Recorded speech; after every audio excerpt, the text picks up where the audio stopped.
So it's been a few months since I was last in this region. At the end of October, I made a little bit of a vlog where I was walking around kind of in the rain and talking. I'm basically back in that same region today. At the end of that last video, I ended at Dolgoprudny ulica, or Dolgoprudny Prejezd. I don't remember the name of it, but I should. It's like right there. Anyway, I'm across the street right now. I want to walk a little bit today and do something that I should have done about a month ago, which is a recap of everything that has happened here in Russia in February. I know it's basically the end of March and I should be doing that, but I wanted to break it up into two videos. And I also had some time today, so I figured I would go out, walk around a little bit on some quiet side streets. So you can see this is one of those weird little pockets of the city, which I kind of discovered not that long ago, all things considered, and I just absolutely love because of how quiet it is, even though it is technically the city. There are a lot of hidden gems in that regard, and I think that this is one of them. I don't think this region has specifically like its own unique name, but still it exists. So what we're gonna do is walk a little bit. I'm going to chat. I'm gonna run through the international, the economic stuff, and then the domestic front of what was going on here in February. And you'll see a little bit of the city, and I'll probably chat a little bit about some things as we go too. But I'm gonna flip us around here in just a moment. Let's do that now. Okay. So starting off with at least the international end of things. In February, although it seems like completely unrealistic now, there was still plenty of discussion about the negotiations between Russia, Ukraine, and the United States. Obviously nothing came of them. I don't think anyone with half a brain in their head actually thought that anything would come of them, but still, that was the case. Around that same period of time, there was some discussion about the START treaty, which is connected to intercontinental missiles and all of that stuff. It expired. There was a lot of noise about how it was going to be like horrible and this really big thing, and again, nothing came about because of it. Maybe it's too early. Maybe we'll see a new arms race, but I kind of doubt it, just based on the economic situation in both the States and in Russia and kind of everywhere in the world. Beyond that, in the, I guess I should point out here all of the snow. We do still have snow in Moscow, and you can see the workers here, what they do, this is pretty much every single year, they break it up so that it melts faster, or they try to take it away. But there really isn't that much left. It's pretty much all gone. Getting back to the new stuff, I guess. I will chill here just a little bit before we cross the street. There was the situation with Starlink, where Starlink was disconnected, and that caused a bit of some issues with the front lines, simply because a lot of the Russian soldiers, I guess, well, according to some sources, were using it as a way of planning their attacks and all of that stuff.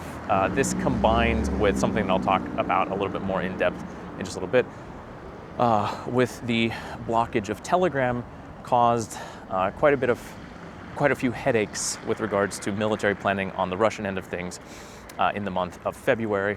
Now, I don't know if they've gotten all of that fixed and figured out, but at the very least in February, if you followed on the sort of pro-war Telegram channels, you would have seen a good amount of that. I got to get across the road here. We got 1 second left, but okay.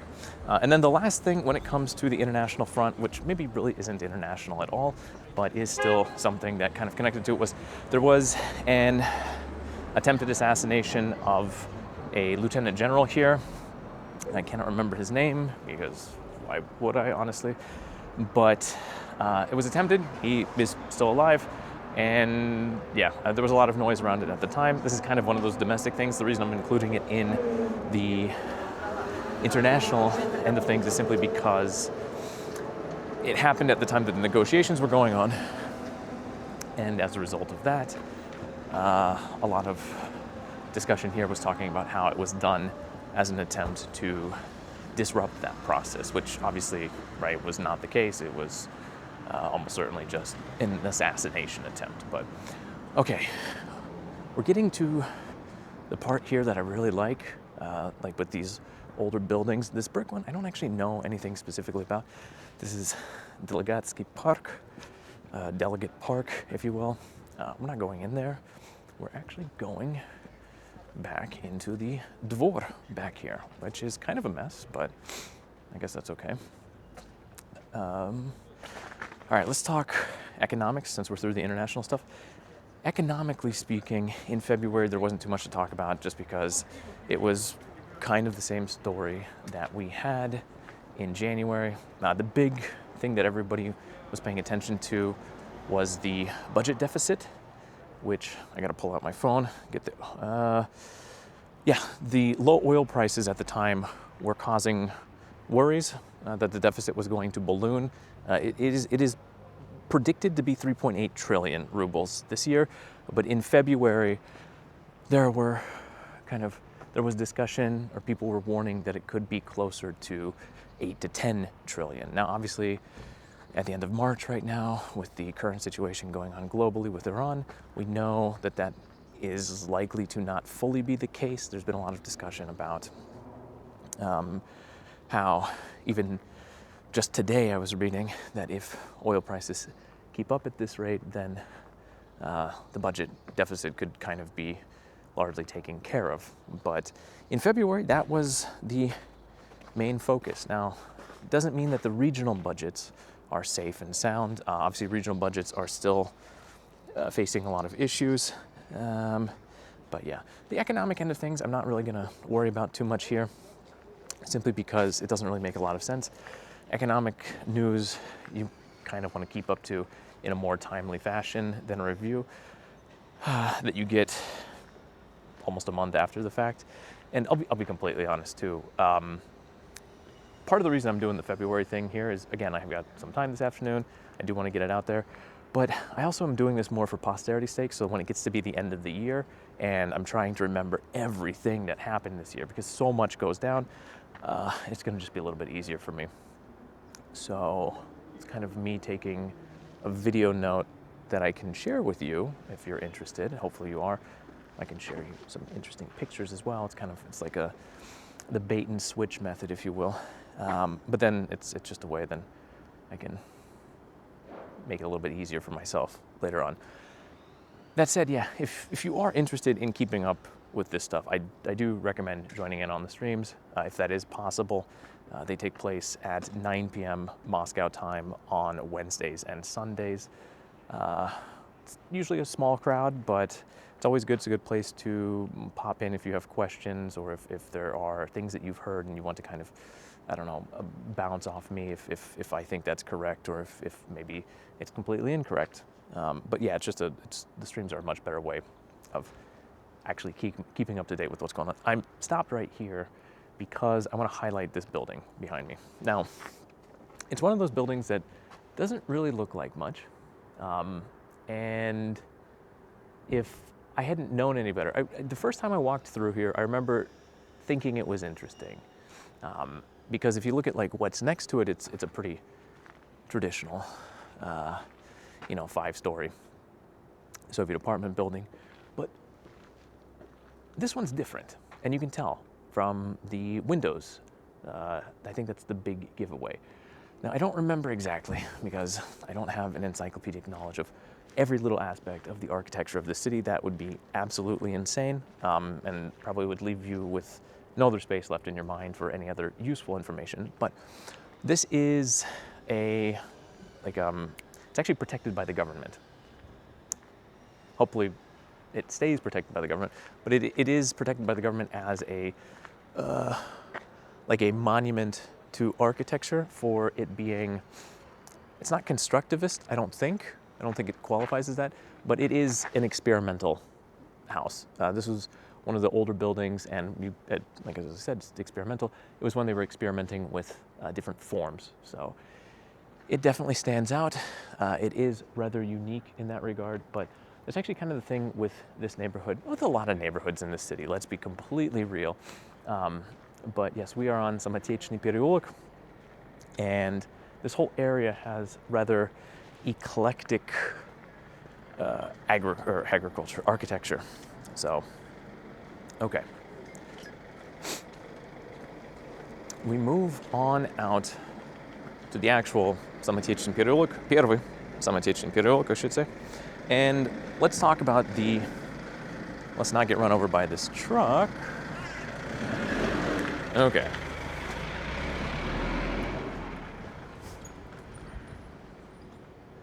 So, let's talk about the actual domestic end of things here, because that was where I think that's always the case, the more interesting news, the things that if you're not in Russia, you probably want to know about a little bit more, what's actually going on here, or what was actually going on here in February. Well, the big thing was, and I alluded to it earlier, the blockage of Telegram. Roskomnadzor, which is the government censorship agency, they began the long process of blocking Telegram, because it's not fully blocked yet, because they say it did not adhere to Russian law, which does raise questions of if it's not adhering to the law, why would it not just be an automatic full-on block? Bit of a question there. Although there were various other explanations from individuals in the government, such as the fact that it was full of scammers and terrorists and that it needed to be blocked for safety purposes. Other members of Gosduma and other politicians said that the reason that it was going to be blocked, or that it is slowly being blocked, is because it's full of backdoors for Western intelligence agencies. And so it's reading everyone's messages and group chats with their friends and family. The horror, obviously. But yeah, the general sentiment here is that it's not being done for those purposes, that it's being done because it is it is the most widely used messenger in the country, and the government just can't see or control what's being said or written there. You talk to most people, you read stuff online, there's just really no trust in the other explanations, simply because, like, yes, those might possibly be issues, but those are issues for a lot of other things online, and you don't see them fully blocking the internet, although I guess in some cases they have been. But they did like a whole rollout where it was a situation where at first everyone was really upset about it and kind of confused, and then they activated the press and the other sort of just whatever tools of propaganda they had at their disposal to kind of drum up fear and paranoia about the issue. Komsomolskaya Pravda even hinted or mentioned that maybe Pavel Durov, the owner and creator of Telegram, should be held responsible for the Crocus City terrorist attacks because the terrorists used his messenger. But yes, it's the end of March now. And what can I say? I guess I can flip it around here. The camera angles are all odd, but that's because I'm holding it at arm's length. The situation with Telegram at the end of March has not gotten any better. In fact, it has gotten worse. If in February it was a situation where you could still send messages easily if you're on a wired connection, at the end of March it's pretty much impossible unless you're using a VPN. With regards to just the overall situation, though, it feels like most people have figured a workaround right now. So I can't say, like, obviously it's not good.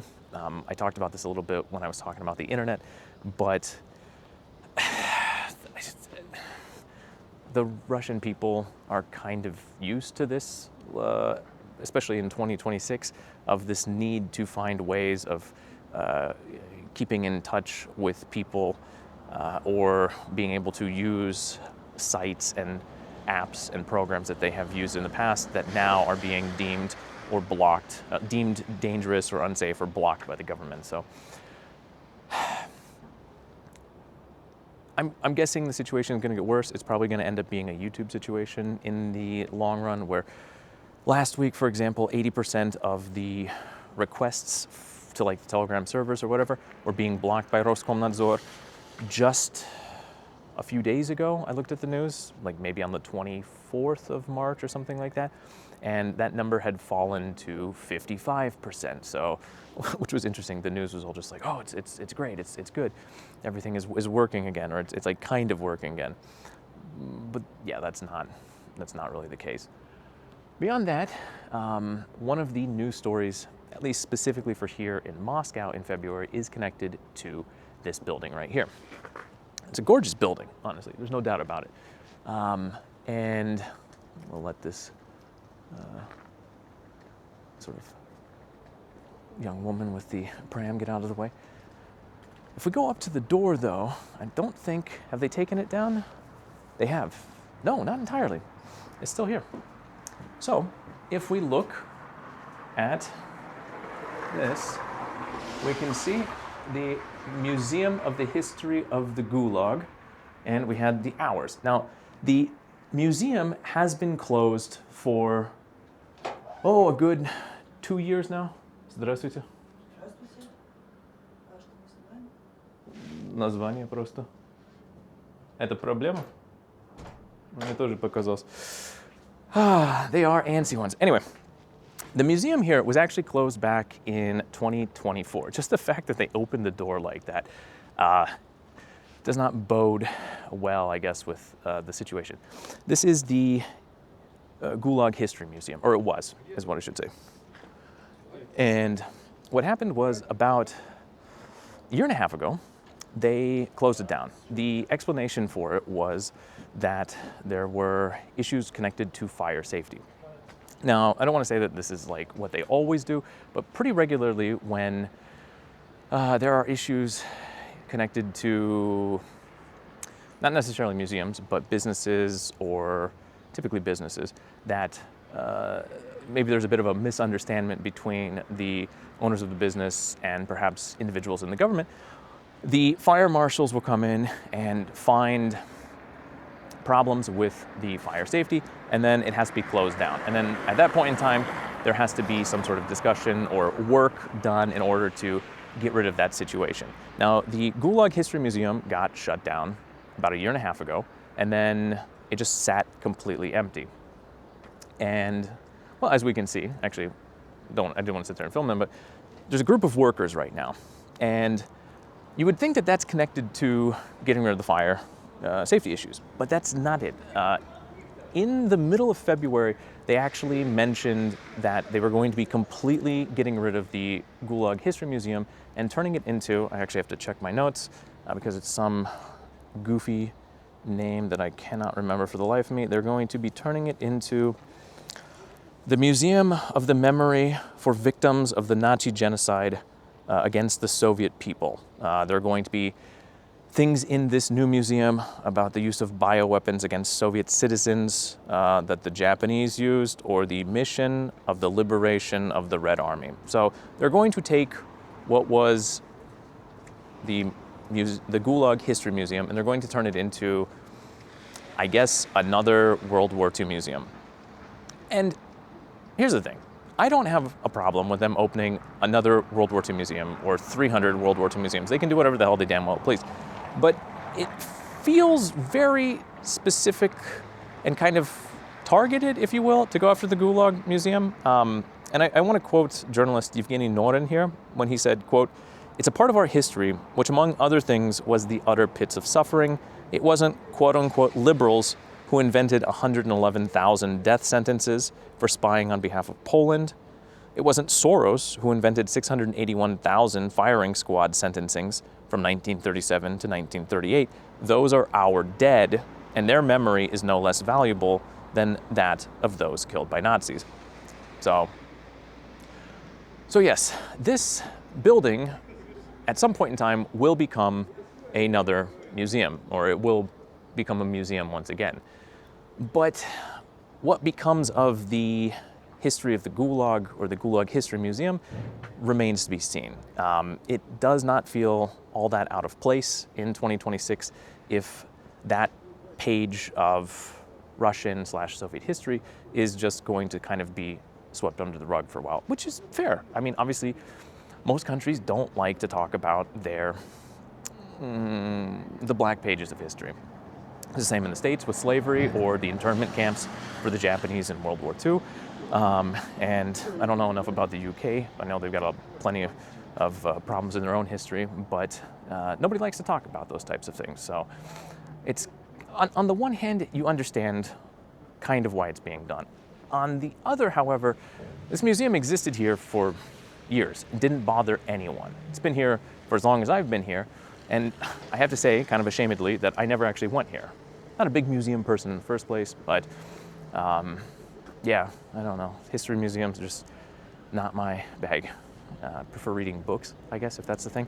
So why it wasn't a problem for decades, realistically, well, yeah, probably decades, and then all of a sudden in 2024 became a problem, leave that up to your imagination or your powers of rationing, or rationale, reasoning, not rationing. Although, yeah, that's maybe perhaps an appropriate word with the Gulag thing right there. But yeah, anyway, I'm going to flip it back around. That was the whole getting rid of the Gulag Museum, the history of the Gulag Museum, was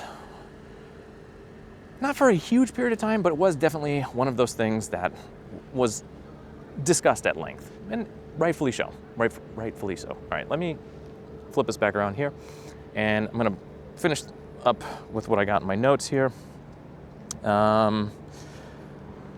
Okay. So, one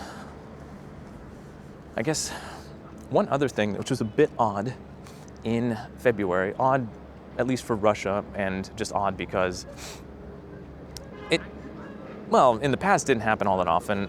There was a string of like school violence. In Ufa, we had a shooting with a rubber bullet gun. In Krasnoyarsk, a girl attacked somebody with a hammer or lit her classmates on fire. And there was a string of like 5 or 6 attacks, which is, first of all, a very short period of time and really completely unexpected. And it got a lot of people talking about safety in schools here. Now, obviously, just like in any part of the world, there's going to be kind of some level of violence in society, but the fact remains that in 2026, to have so much of it happen at one point in time, definitely got people talking. I know there were some counts from some journalists that said it had been like 9 or 10 attacks since September, of which so many of them happened in that short period of time. I cannot even begin to describe how unsurprised I am by them laying asphalt just like this. So, yes, the high quality asphalt work that they do in this city, at least it's not raining. The love of doing asphalt in the absolute worst conditions is beyond me, but they will put it when it is snowing. I saw that last December when it was snowing and they were laying asphalt, and then when it rains, they just do it all the time anyway. But yep, just slapping it down. I'm sure it will have to be replaced sometime in the next year, but I guess that's probably partly by design. Beyond the school violence, which what I can say is luckily in March, as best as my memory serves me, there haven't been any issues with sort of attacks or violent acts in school, aside from, I guess whatever bullying would qualify as. I'm gonna flip this back around too because the sun is behind me and I'm guessing it's blasting right into the camera. Okay, we're about finished up here. We've been going for quite a while, but one of the things that was also in the news in February was the government right now is agitating. It's making a pretty serious push to recruit university students. Now, this, I guess, isn't all that maybe surprising. I feel like university students are a group that maybe they attempt to recruit pretty much anywhere around the world. But, yeah, okay. I've left the quiet side streets and moved on to some of the larger, noisier ones. But the reason that it was a bit of a news story was simply because with the recruiting of the university students, the issue was that they were being told that they were going to be part of like these elite drone corps, right? That they were going to be getting training so that they could be drone pilots and that they would be far from the front lines and this and that, right? Like kind of a cushy job with good payment. The universities were kind of going and targeting students who were having academic they were struggling academically, and as a result of that, they were in danger of being like kind of kicked out of the university. And so what the universities were then doing is kind of telling them like, hey, you could sign a contract with the Ministry of Defense and you could go serve in these drone corps, and then when you're all done, you'd come back and finish up your schooling, right? Plus you get paid, and like really selling it. I can't say for sure, but there have been rumors and according to various journalistic sources out there too, reports that the universities have been given quotas by the government in terms of the number of students that they are expected to kind of convince to sign contracts. Now, there's no actual, the government hasn't come out and openly said this, but it also feels like one of those things that does track pretty well with what you might expect. The problem is, and really not a surprise to anybody who has their head half screwed on, but when you actually look at the document that the people sign, the military contract, it doesn't guarantee that you would be going to the drone corps. What it says is you would be getting like 2 or 3 months of training to be a drone pilot operator, and then once that period is up, you would be going up for review, and the Ministry of Defense would then determine whether or not you are good to be a drone pilot operator, or if there's a more useful place for you in the military. And the clause, the additional information that they put there with the, the more useful place for you to be in the military, it basically leaves it open for them to put you wherever they want you to go. Those street sweepers are so loud. Just enjoy this.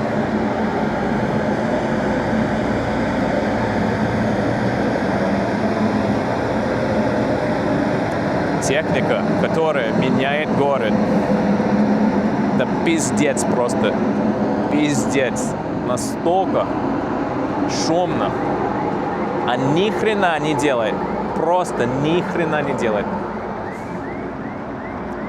Pretty sure it set off a car alarm too. Anyway, yeah, great stuff. So, yes, with all of that, a lot of discussion in February with this new push by the government, by universities, of trying to get students to sign up for becoming a drone pilot, and sort of promising all of these like wonderful bonuses, when in fact it feels like it's kind of under a lot of false pretenses, or that they're being sold a lie effectively, that the likelihood of them becoming a drone pilot is actually quite low. But I gotta check my notes. I think we got the universities. Oh yeah, a few small things. Obviously, February, and this is part of the reason that I didn't really make as many videos in February. Part of the reason I didn't make a follow-up or this news video at the end of February. We just got hit with a bunch of winter weather. This was in Moscow, the most wintry winter. I know, great description, that I can remember in the last 15 years, as long as I've been here for winter. We just got record amounts of snow in some senses. It was cold pretty much the whole time, and this was not just here as well. This was pretty much across the entire country. So let me navigate this narrow little space here.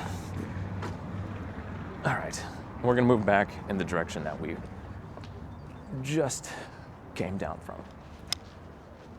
But as I was saying, yes, winter was quite, it's completely gone now for the most part, but it was quite intense. We got hit with 2 snowstorms in February. Just, I don't know, I enjoyed it. It was a good winter, all things considered, but at the same time, a lot of people were super happy when we got to March and the weather just, clicked over to spring mode. Which, as you can see, feels like everybody's out enjoying it. I mean, as I am today as well. But beyond that, yeah, that was, I know there was one other thing. I keep having to check my notes. Keep flipping it back around to me. That's actually from March. Oh yeah, obviously. The last kind of, well, not the last one. The last time I actually made a video was with the internet here, but before that, it was the 4-year anniversary of the war. And that was one of those things that, again, did not get a lot of coverage. Surprised, not surprised by that, that's kind of up to you. But definitely also was in the news cycle, and it did garner a little bit of discussion and a little bit of reflection. Probably not as much as might be warranted, but still. So that's kind of a big hole. I've never actually been on this street before, so I don't even know. I guess we'll go up to this house right here, and we'll see. This is Второй Волконский переулок. Interesting. There's a very, I guess you could say it's a very nice bakery. I'm really liking the sort of architectural work here too. It's a little bit harder to see up above, but you might be able to make it out. I don't know how visible it's gonna be. I've never been on this little street before, but I guess that's kind of how it works out. So, really nice. Второй Волконский переулок. Yeah, I was, we actually have объект культурного наследия федерального значения, жилой дом 18 века, подлежит государственной охране, лица... Okay, yeah, so that's just the regular stuff.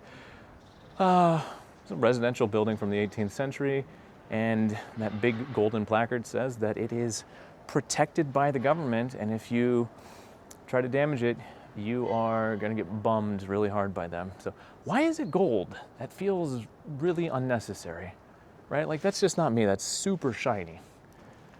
Okay, anyway, as I was saying, Второй Волконский переулок reminds me there's a bakery here in Moscow, Volkonsky, which is, it's pretty good. I don't think it has anything to do with the street though. And actually, we can see they are going to be fixing the gates.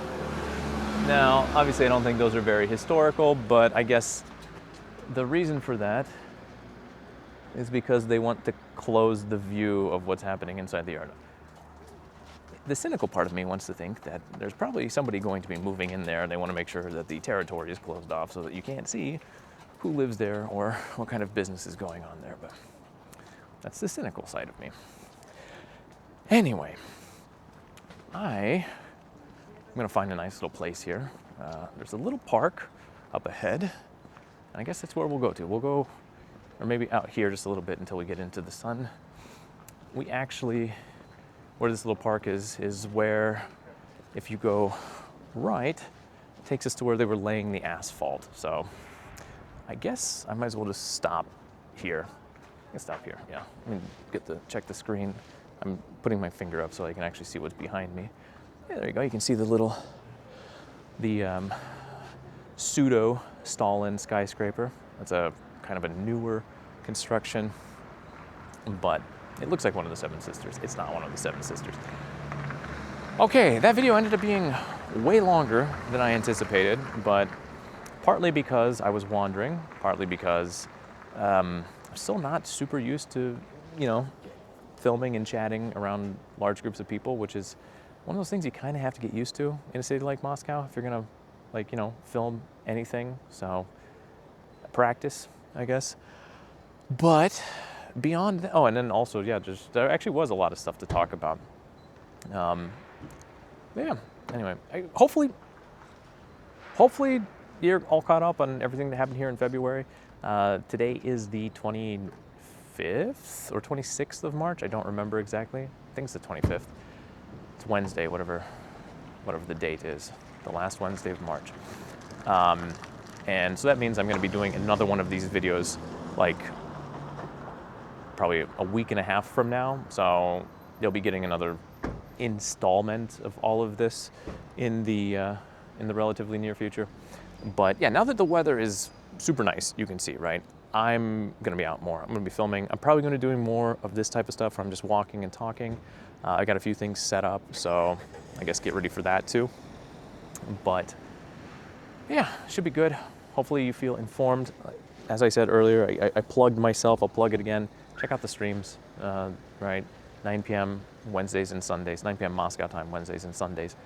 And then that way you don't have to wait for slightly outdated information. You get a more up-to-speed thing. Music at 10 p.m. on Thursdays if you're interested in that. But I guess I'll just cut it off here. Thanks everyone for watching. I guess leave a comment, like, subscribe, all of that stuff. Keep it civil, right? And respectable. I had some babushka kind of come at me in the comments this morning, which was super bizarre, but I guess, yeah, there's a lot of pissed off old people out there too. Anyway, everyone, have a good evening or good afternoon, whatever time of the day it is that you are watching this. I'll see you when I see you, but until then, take care of yourselves. This has been Russia in Context, and yeah, thanks for watching.